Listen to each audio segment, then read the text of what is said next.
Ahoy VC, welcome to the Personal Oasis. This is the Blind Island. I am Isaac and just so excited. We are nearly finished with our unpacking and it's getting a lot better by the minute down here. It's looking really great. So very excited to show you some stuff.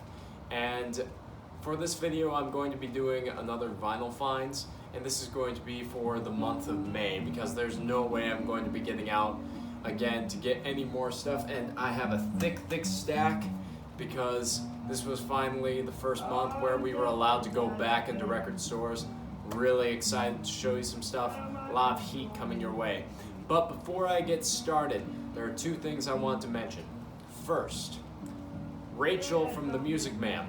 I finally received that record that I used for that contest, and I am going to show it in this video, and not only that, I'm going to feature it in a separate review because it is such a lovely album. Thank you so much. I was so blessed to win that contest. Second, I know that a lot of people have been talking about this in the vinyl community, but I wanted to shout out Steve Carlson. I know that many of you are already aware that he lost his record collection due to a flood, and that's an incalculable loss. I mean, yeah, it's his music, but not only that, he's just such a nice guy. You know, I've never met the guy. We've never interacted on YouTube, but I've watched a lot of his videos, and he's just one of those people that really has a smile in his heart. And I really do hope that everything is going well for him.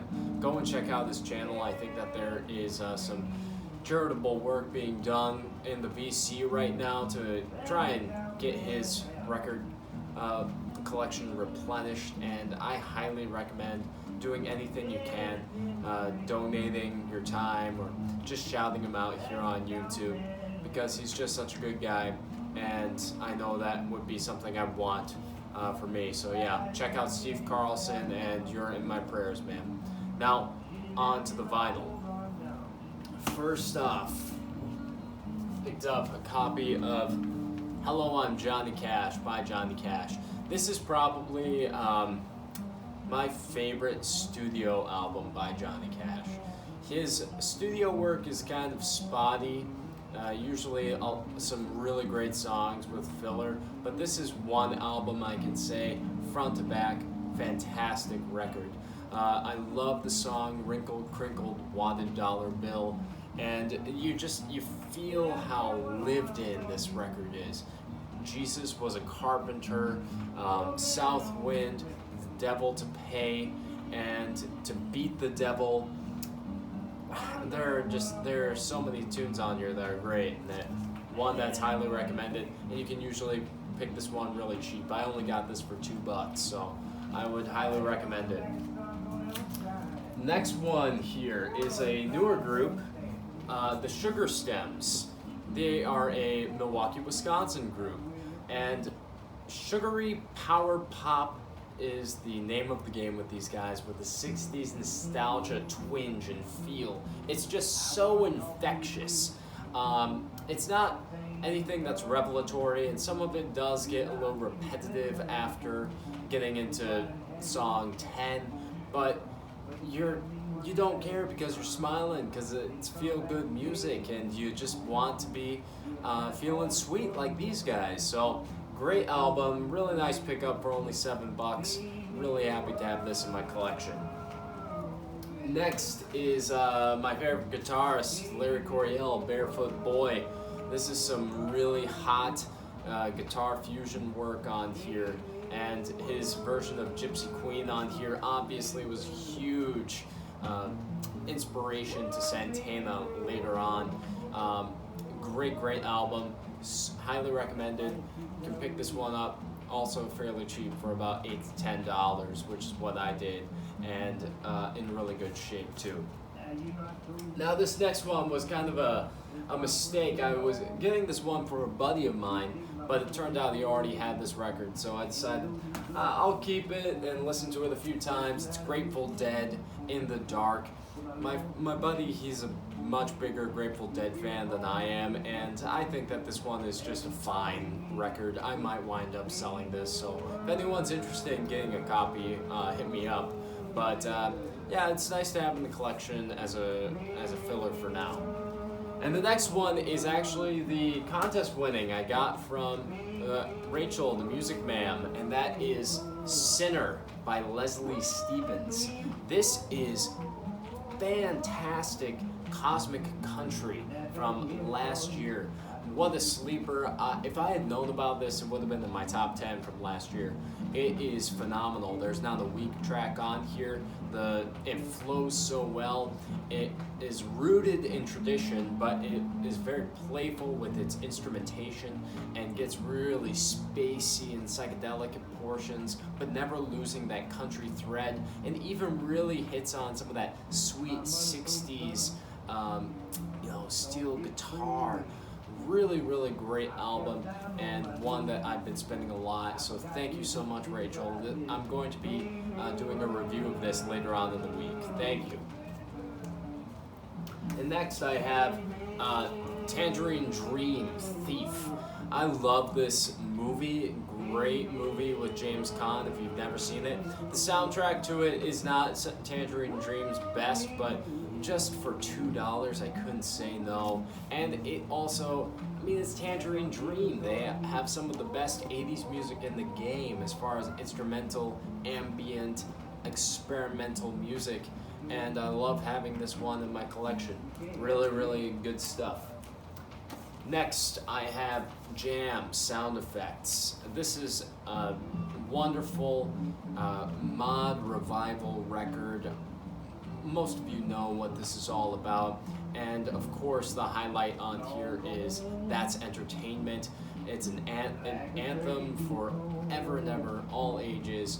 Fantastic record, and just pick it up. It's usually not too expensive in the US pressings.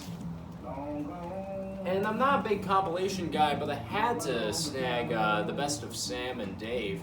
Some really just hot soul music from the mid to late 60s, and just again, always known for their big hit, Hold On I'm Coming, but their harmonies are really, really top tier, and a phenomenal soul album to add to the collection. And for $1, I could not say no to Julie London's Julie Is Her Name. Oh, beautiful, beautiful female vocal album. Really wonderful, and her version of Cry Me a River, it might be the seminal version, and everything else on here is great for a sultry dinner. I played this one for my wife on our anniversary, and it really set the mood well. So great record, highly recommended. And another one of my favorite guitarists, Harvey Mandel, Righteous. This is a fiery guitar, and some really great experimental pieces on here too, as far as you could tell it was trying to stretch out his sound a bit. It is a little uneven because of that, but the price was right and it still sounds phenomenal. Harvey Mandel, it's really hard to go wrong with him, so I highly recommend you give this one a look. And this next one was a real snag. Chick Corea, Tones for Jones Bones. This is on the original Vortex label, and picks it up for only $10. And man, it is just a hot, hard bop album. Really fiery, and in the vein of McCoy Tyner, if you're thinking of where this music is going to be headed. And just a phenomenal jazz record. I was a little disappointed because the record lends itself to looking a little psychedelic, and Chick Corea kind of played around with that funk fusion. So then to hear this hard bop album, I was, oh, okay, well, that's what we're in for. But I was not disappointed when I heard the music. Phenomenal album, really great stuff. And like I mentioned in my last Vinyl Finds video, I've been on the hunt for Beach Boys records. Excuse me, but I needed that. And picked up eBay buy for 3 Beach Boys albums for $11. And we have Beach Boys Shut Down Volume 2. Warmth of the Sun is the real highlight on here. And Fun Fun Fun is always a greatest hits song to throw in the mix. But this is a nice one to have. But the reason I truly bought this triple LP was Beach Boys 2020. And that is purely for Cabanescence. That is the closer on here. Such a phenomenal song from the Smile Sessions. And I was really happy to pick this one up. It's usually in record stores for about $15 to $20, and to get a couple other Beach Boys albums along with it was a real treat. And the last to come in that triple pack was All Summer Long. And you know, I Get Around, Little Honda, All Summer Long, Girls on the Beach. There's a lot to remember here and a lot to love. A lot of people will say this is the Beach Boys' first truly great Today, pre-Pet Sounds. I don't know about that, but it is really good, and I enjoy it a lot. So I'm really happy to have that one in the collection. Now we're starting to hit the real hot stuff. This is where it starts to hit, the rubber hits the road. And got some, I'm wearing my Hawaiian shirt, and I have to be showing off my surf records. And I really hit the jackpot. I have Soul Surfin' by the Rhythm Rockers. This is such a seminal surf album. There is not a bad track on here. It is on fire the entire way through, and I picked it up for $2. This is a rarer surf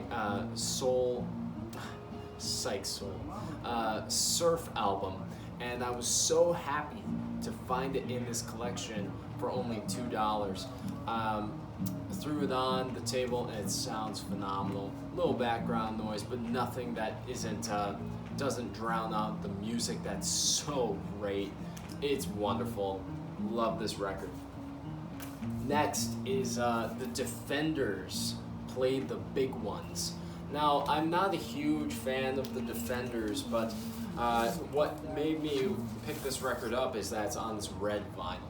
And you know, it's hard to find these older albums that came on that colored vinyl, and I had to do it. The price was right at $5, and I was so happy to pick this one up.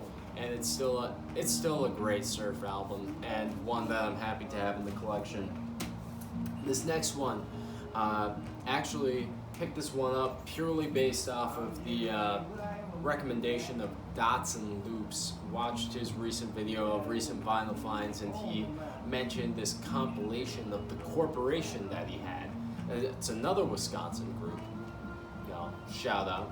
But I found their first self-titled debut album, The Corporation, and thank you so much, man. This was a true gem. I have never really listened much to The Corporation, just a couple of tracks, and it was from their second LP, which I thought was fine, but not great. But this one is a true heater. Really, really good. And it's definitely more on the garage side than the psych side, but really, really amazing, hard-hitting music. And the second side is a side-long instrumental, and some people are going to find that to be a little too much, but for me, it really hit the spot. Great recommendation. Thank you so much, man. I'm glad that I have this one. Next is Hawkwind, Do Re Mi Fa Sol Latido. This was the first album to feature Lemmy on the bass and offering some assistance on vocals, and boy do they take it into a completely higher gear on this record. And I was so happy to find this one at a decent price at $15. They're usually going for around $35-$40 when I see them in store. But I met with a guy that I shopped with in Madison. He gave me a good deal on this record. And I mean, I love that inner sleeve too. It's like this Vikings meets Space Warrior on the back. I love these Hawkwind records. Really great. Super happy to have it in the collection. Next is, this was a real treat to find, was Surfin' Hootenanny by Al Casey. And this one is, I can't quite tell what year this came out, but it's on the Pacific Ocean Blue vinyl. And man, is this such a great record. I love this one. And I love this album artwork. That's one of the reasons that I love surf albums so much, is just they're so vibrant. They look like they're coming right at you, and they're alive. Phenomenal album, and what more can I say? Just check it out, give it a listen, maybe you'll want to pick it up too. And these last two were complete blind buys, but probably my favorite pickups of this past month, which was chock full of really good stuff. And this one is The Unspoken Word, Tuesday, April 19th. I found this one in Fond du Lac at a little record store that's kind of a hole in the wall, and everything was a little overpriced in there. But this one popped out at me, and it was only $7. Like, okay, I'm gonna go for it. It looks a little psychedelic, and it's on a label that I don't recognize. And I bring it home, and it's this wonderful psych folk, kind of more on the lighter side of psych. Envision Vashti Bunyan or Sybil Bear meets the United States of America, or the American Metaphysical Circus. That's kind of what this sounds like, and just on the lighter end of that. And it is so good. First time I listened to it, it took me a moment for me to really grasp it. Second time through, I love this album. It has mixed reviews online, and I can understand that. The last track on here is really weak, but everything else is really, really wonderful. And I was super happy to grab this one. And the last one is really cool finds. And it is the West Coast Pop Art Experimental Band. And found this one again at that same shop. It was $10. It's one of those records where I didn't know what it was gonna be like, but I just gave it a shot. I love the psychedelic look of the record, and man, it is out there. It's definitely got all over the place, and it doesn't have a truly centered feel to it. But there are some really great psychedelic freak out moments on here. I especially love their version of Help I'm a Rock. It is definitely living up to that Mother's freak out feel, and one of the best finds that I've had in a very long time. I love when you take a chance on something and wind up really liking the music, and those last two will have a special place. So guys, that was the vinyl finds from this past month. What did you think? Please let me know what you thought in the comments below. And again, reach out to Steve, be having him in your prayers. Rachel, thank you so much for the gift. It's wonderful. And I hope that you all have a wonderful day on your own personal oasis. Cheers.